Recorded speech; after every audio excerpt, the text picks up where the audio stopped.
Okay, great presentation. If I heard correctly, GiveWell's model accounts for how current ratings analyses might affect future donations. Do you look at prior history for the organization to predict future impact, or do you model at more macro level? Has the model made any unexpected predictions or a prediction GiveWell felt confident about that didn't hold up? And I think you did speak to kind of sometimes when we're wrong. So it sounds like expanding on that. Yeah. So there are two different ways in which sort of organizations past might inform our assessment of what we think is likely to happen in the future.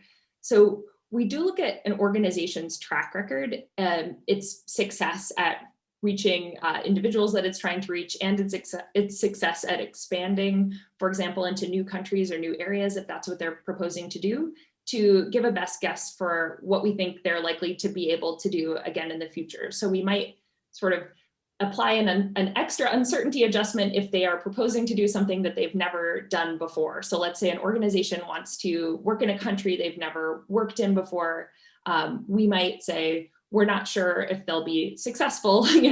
And so we have more uncertainty about that sort of future work that they could do. So that's something that we will sometimes incorporate into our model. Sometimes we make qualitative adjustments. So we want to model things that are reasonable to model. So our model is, as I mentioned, very comprehensive and very large, but there are certain things that we think would also be really difficult to put a number to. And this is a really hard judgment call for us. Like we also have to put numbers to things that are really difficult to put numbers to in our model because we think they are important to model.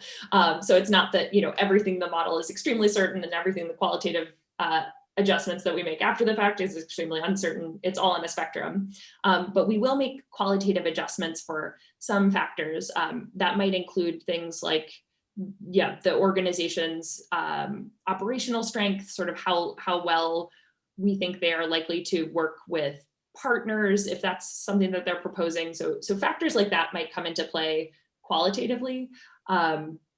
But yes, I think that's sort of the spectrum of things. And if you want to actually see what we include and exclude, there's a tab in our model that says, like, these are the things we're including, and then here are some things that we are excluding. We're not putting them in the model because we don't think they're a good fit for the model.